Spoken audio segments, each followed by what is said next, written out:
everybody. This is Cody Straight here from Access. I know we're starting a little bit late here, and that is by design. It is for the purpose of allowing everybody to get connected to the meeting, and sometimes it takes a little while to get the application up, and so that is exactly what we were doing. So I wanted to afford everybody a little bit of time. I still see people are coming in, but for those of you that are here with us today, thank you so very much for being here. Really appreciate your time and effort to make it. So what I promised was a 20-minute webinar, and I am going to deliver on that. I really just want to get right to the point of this, and oops, I say that. I'm presenting now on my other monitor. Let me change this. Slideshow, primary monitor. Voila, there we go. That looks professional. So, okay, everybody. So what I'm here to talk about today are procedural consents, also known in many circles as informed consent. So that is the topic, and the reason that that's the topic is because we talk to many hospitals. We have a little over 1,000 hospitals as customers, and we are a hospital or healthcare specific company, and so we really have a lot of experience walking in and out of a lot of different hospitals, and we see what we call paper gaps in all these different hospitals, and they're actually quite consistent from one facility to the next, regardless of whatever primary HIS system they're using, whether it's Meditech, McKesson, Epic, Cerner, a Siemens system, CPSI, all these different types of systems, right? We see consistent paper gaps, and there's a few reasons for that. I think you're about to get the Cody Straight hypothesis, and that is that these systems were designed to do electronic documentation, among other things, geared towards clinicians, doctors, nurses, lab workers, etc., right? But anytime you start to engage in a process that deals perhaps more or requires more interaction and engagement with the patient, those systems start to become a little bit uncomfortable. And it's just because that's not really what they were designed from the ground up to do. And they're very good at what they do. So in turn, what you have is these processes that involve the patient that usually have to be done or run on paper, right? And so we usually see this, in a very common area is in the registration process, things for just consent for admissions, the HIPAA acknowledgement forms or data protection policy forms. If you're not like I know we have hospitals here joining us from Canada and the UK and Europe. So, whatever data protection policy verbiage you put out there, any sort of financial obligations you're having the patient sign off on, et cetera. So registration is an area where we see paper still involved in capturing signatures from the patient for these forms. At the bedside, we also see it for things like, again, procedural consents and informed consents, which is what we're going to be focusing in on today. And then there's an array of other forms out there that are still done on paper pretty consistently as well. You look at the radiology department, you have MRI questionnaires, CT questionnaires, blood contrast consents, and things of that nature that, again, we typically see as being done on paper from one hospital to the next. Then you have this other category of forms as well, which are government forms that have to look just a certain way. And oftentimes those are still done on paper because, again, the formatting is very specific and the hospitals don't have any control over that. And then finally, we also have the back office, human resources, materials, purchasing, et cetera, where we oftentimes see paper still being stuffed into interoffice mail envelopes. So that's kind of the spectrum of what we see out there as far as paper-based processes in a hospital. Again, today we're going to focus specifically on informed consents, and if I've got a little bit of time, I might show a couple of other forms. Now, this is a webinar. It is a webinar format, and what I mean is I'm really kind of getting to the housekeeping items, is that this session, in the interest of time, is about more of a lecture format where I will be speaking to you, the collective audience, and showing you how we address the paper-based process of informed or procedural consents.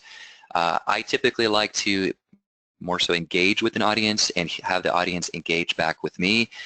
These sessions, of course, like this, it's challenging to do that. But one of the things that we certainly can do is have you ask questions to me through the question tab within the GoToWebinar. So if you look in the GoToWebinar user interface, you should see a little icon that shows like a little bubble box or a chat box.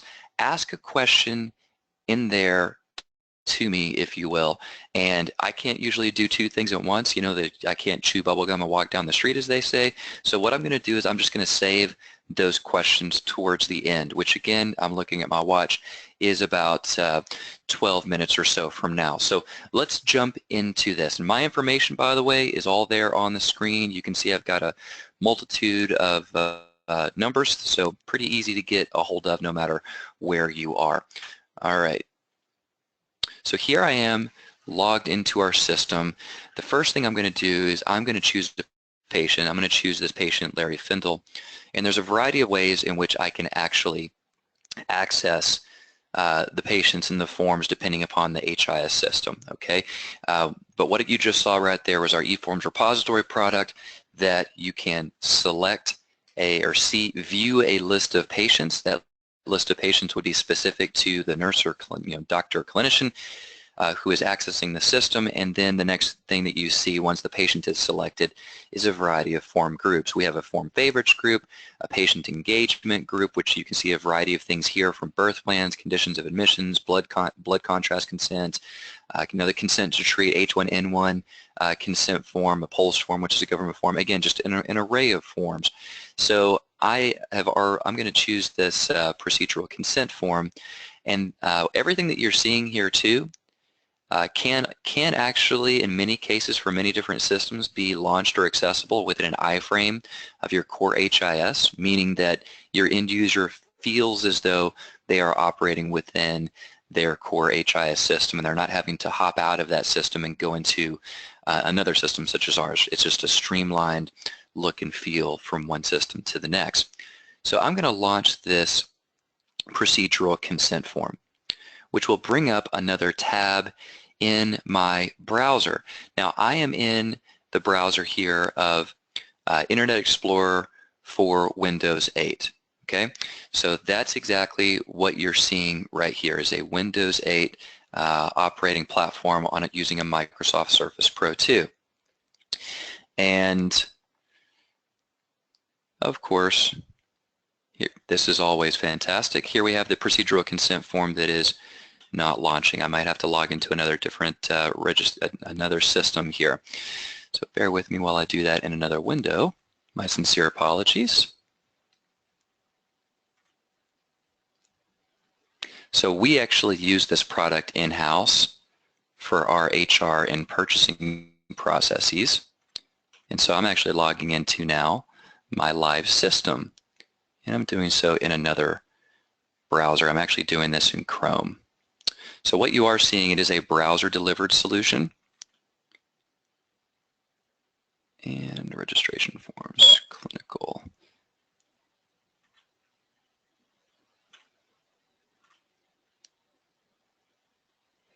There we go. Okay.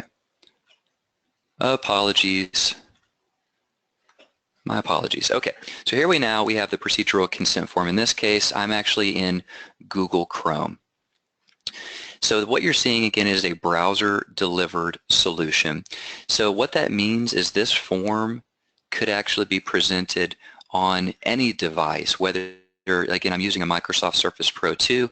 If you're using a large PC, if you're using an iPad, there's just an array of ways in which we can present these forms here to the end user. So we can use an array of devices, and I can actually use an LCD pad, I can use my finger, I can use a stylus. In today's demonstration, I am going to use a stylus.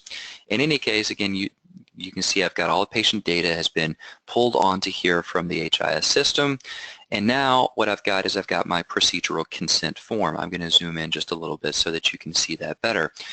Now, here's one of the big issues as it pertains to the paper-based procedural consent forms, in that you might have the same boilerplate, I'll call it legal verbiage on the consent forms. In this case, you can see it very plainly right here. To the patient and or parents, you have the right as a patient or a parent of a minor, blah, blah, blah, blah, blah, right? And so that verbiage might be on every single procedural or informed consent form.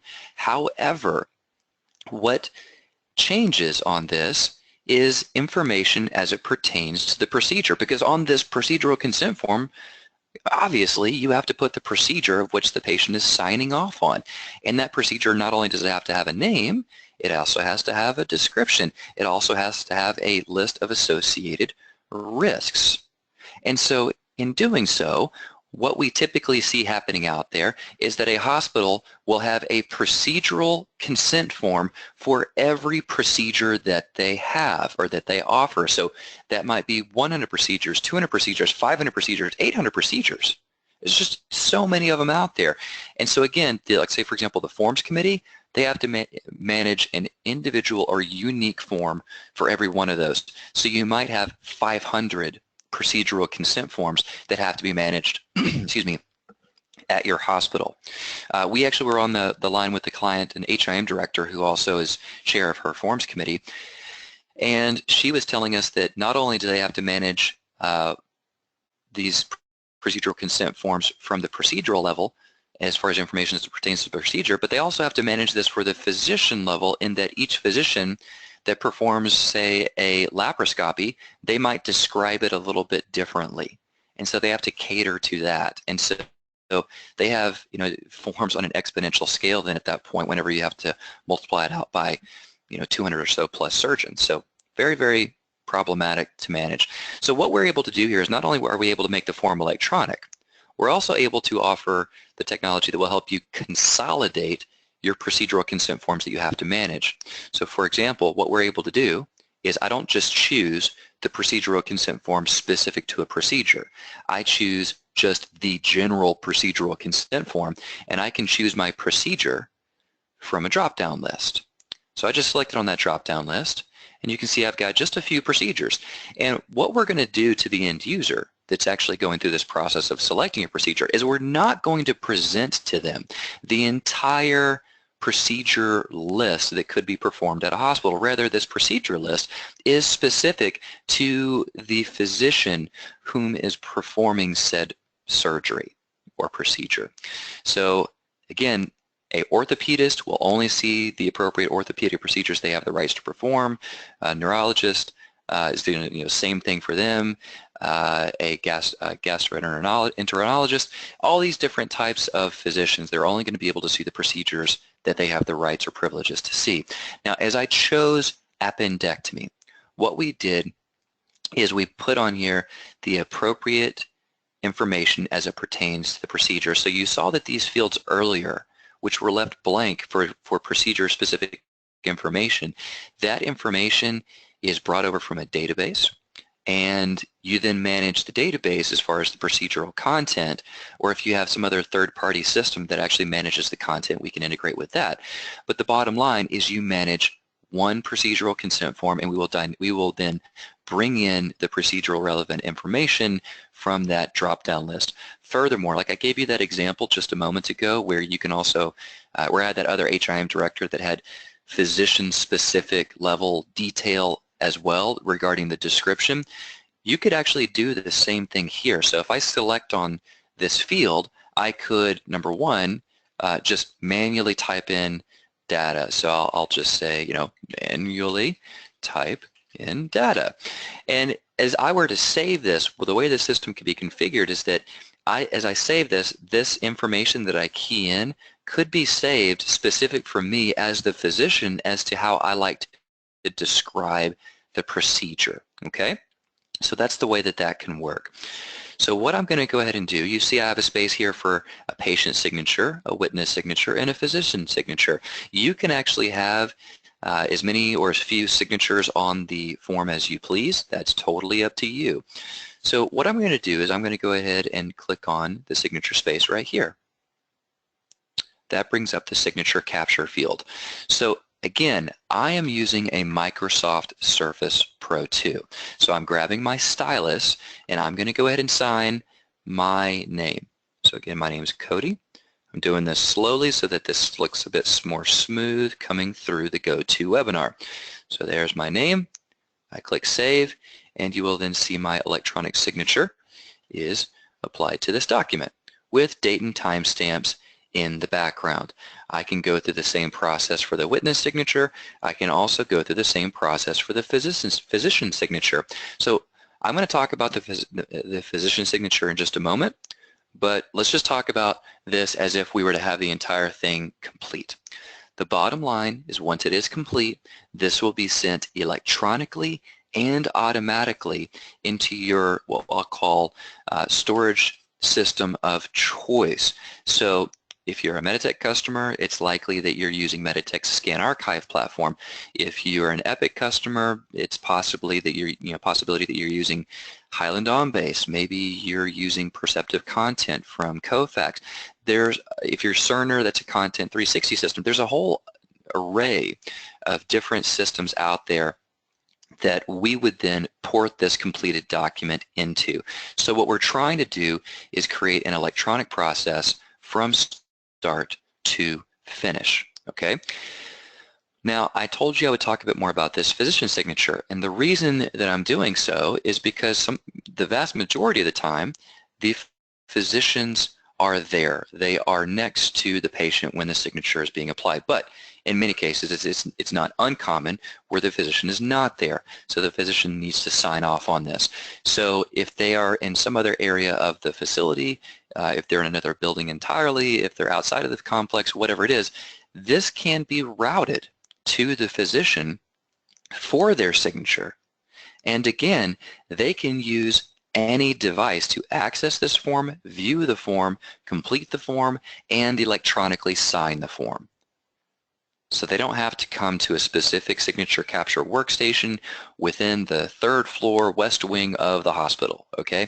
They can sign this off on this on any device, anywhere, anytime. In many cases, we're also able to integrate this. Like I said, it could be delivered to the physician for approval. Well, how is that? Well, it could be through email notification. That's one option. But we can also integrate with many core HIS systems. I'll call it task system or inbox system, if you will, so that the physician might have their own task list. This, in many cases, can integrate or interface into that, so that the physician will constantly go to their task list, and this would be right there waiting for them. So I was also going to use a webcam and actually demonstrate this with an iPad as well, but unfortunately, Google Chrome came out with a new version that prohibits users from viewing webcams with GoToMeetings, or it's not prohibiting, but that's actually an incorrect verbiage. Rather, it's just GoToMeeting, GoToWebinar has not caught up with the latest version of Google Chrome. So I can't use the webcam, but if you were using this in an iPad situation, which many of our customers are or they desire to, we are able to do a variety of things here that's pretty cool. Number one, I can actually stage this form for the patient before I walk into their room. So maybe I am in a nurse's workstation and I choose the patient, I choose the procedural consent form, and we have an option where you can stage it. That stages it to the server. I can then grab my iPad. I can walk into the patient's room. I can scan their barcoded wristband with the iPad, and it will then, using our eSig app that you can get off the App Store, and that will then bring up that form, or the forms that have been staged. It will bring them up on that iPad where they can then be completed. The other option that I can do is I don't have to stage this form. I can grab my iPad, I can go in and scan the patient's barcoded wristband, and then I can just choose the procedural consent form or any other form that I might want. Okay, so we are a little bit short on time. What I am going to go ahead and do, though, before I hop over to questions, just because I really want to, is I would like to show off any other forms here that might be of interest. Let's have a quick look, because like I said, I'm going out of my demo system and I'm in our live system, because like I said, this is the one that we use. You know what? I think I am, here we go. Let's pull up a MRI questionnaire.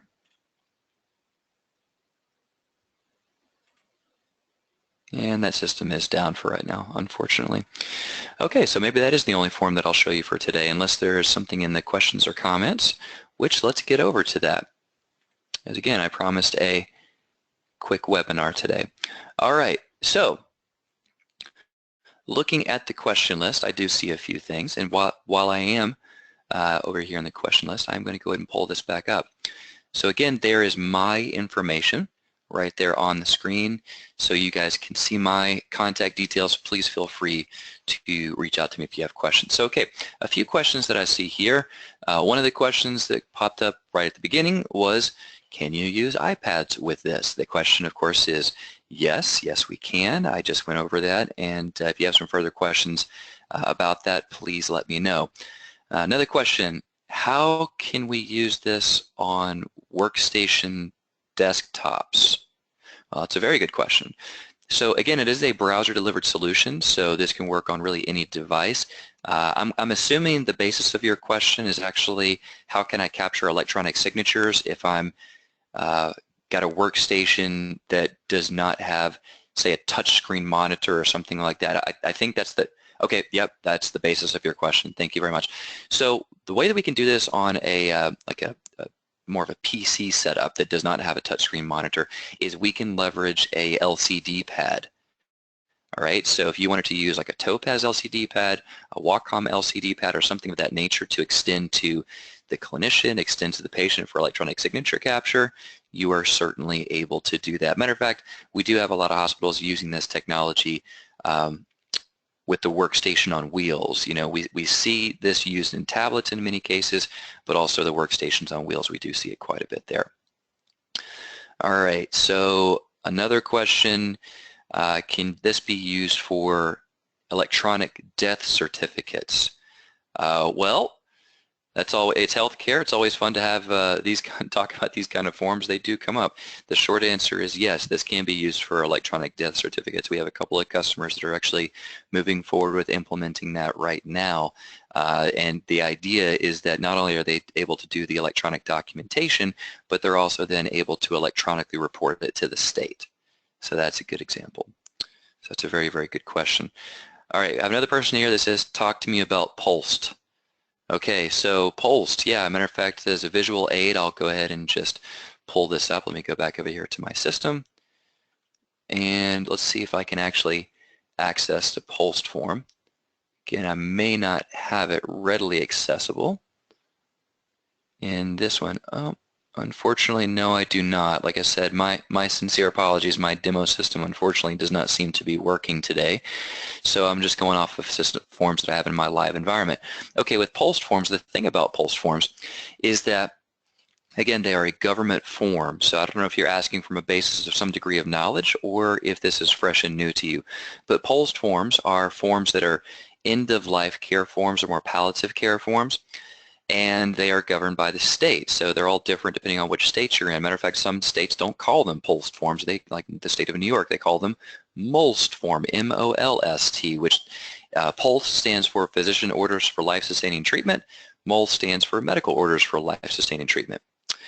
And what that is, like I said, it's end-of-life care, and it's a government form. So we're able to actually make the form look exactly the way that the government wants it to look like. One of the big problems, though, with these paper-based pulsed processes is, well, it's tough to make electronic because it's a government form, but two, is we have a lot of hospitals that we talk with, and a big problem is that the state rejects the pulse forms that are returned back to it because it was filled out improperly, meaning that certain things were not checked or they were checked too many times, something of that nature. So for example, on most pulse forms, there's a section A that has cardiopulmonary resuscitation, and the question is, do you want yes or no cardiopulmonary resuscitation? And if you say yes, then great. You don't want to be able to check no and yes, or you don't want to have to leave those blank. Okay, so here we are. I've actually got a screenshot of it. I'm just pulling up right here. Open with Windows Photo Viewer. Okay, so here's a pulse form. Let me zoom in on this a bit. So, whoops. So like I said, you can see in this section A, CPR, attempt CPR, do not attempt CPR. We only allow that to be checked once. Section B, however, one of the problems that a lot of people have is that section B is actually tied to section A. So if I have attempt CPR checked under section B for medical interventions, I should not be able to check the box for comfort measures only. So we can actually restrict that so that the end users can only select the appropriate options. So if I've selected attempt CPR, I can only select limited additional interventions, and I can only select full treatment. I cannot select comfort measures only. Consequently, however, or alternatively, if I'd selected do not attempt CPR, then I could select comfort measures only. All right, that's a good question. All right, let me read through the questions here. I have one person that wants to talk about pricing. What does this cost? Well, the way that we price this out is that it actually is a tiered pricing structure based upon the hospital's quantity of beds, and we want a 50-bed hospital to this be more affordable or within their range compared to that of a 10 hospital system that has collectively 1,500 beds. And so there's that, and we license it per department. Usually it's pretty basic. On the clinical side, it's just we have a registration license that you can use this in an unlimited capacity, and then we have a clinical care and bedside license where you can use this for unlimited forms, unlimited users for things that are non-registration specific. So most hospitals choose to start in registration and then expand to the bedside. We also have a back office license that's divvied up between an HR license and a purchasing license, which, by the way, I will be providing some other webinars on HR forms and materials and purchasing forms. But that's the thing, though, the same technology can be applied, which I do see a question about this. Can the same tool be used? Yes, the same tool can be used for registration forms, bedside forms, and back office forms. It's a good question. Another question that just came in, this is the last question, is who designs these forms? Who's responsible for changes? Well, we actually provide the design tool to the customers so that in the end, you guys have the ability to create forms and change forms. And it is a GUI design tool. All the forms that are produced in HTML5, but the design tool is a GUI design tool. So, all right, guys, that's the last question. Thank you so much for your time. Again, I wanted to make this just pretty quick run through and give everybody a little taste as to what this is and what it's all about. So my information, again, is right here. And thank you so very much for your time today. Greatly appreciate it. Have a good one, everybody.